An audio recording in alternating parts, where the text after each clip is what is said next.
Et il y a quand même un vrai paradoxe au final, parce que le travail du SEO, du professionnel du SEO, hein, est de fournir toujours la meilleure réponse possible aux Mhm. utilisateurs. C'est quand même le fondement du travail, hein, du professionnel du SEO, avant même de répondre en soi aux exigences des robots.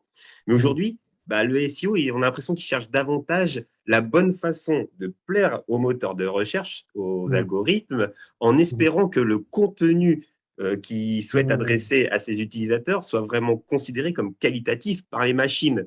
Donc Mhm. là, il y a un petit côté un peu, je trouve, paradoxal, comme un aspect négatif finalement du machine learning, non? Mhm. Alors en fait, si on reprend la définition de base du machine learning, c'est apprendre selon son environnement. Google va apprendre selon ce que les internautes vont demander, selon ce que les sites proposent, pour étudier en fait ce que les internautes consomment ou bien trouvent pertinent en fonction de ce qui est proposé. Donc en fait, Google, c'est ni plus ni moins qu'un régulateur d'offres et de la demande. Il Mm. s'adapte en fait petit à petit en fonction, voilà, en fonction des évolutions.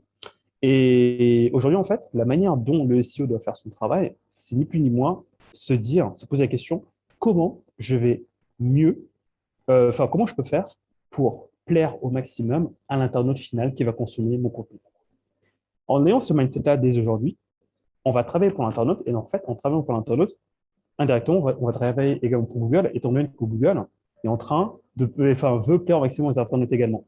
Donc, du coup, si on entre dans une phase de reverse engineering, on va dire, aujourd'hui, pour faire du SEO, et voire même demain pour faire du SEO, il faudra plus partir de l'internaute pour proposer son contenu, plutôt que de partir de Google pour proposer le contenu.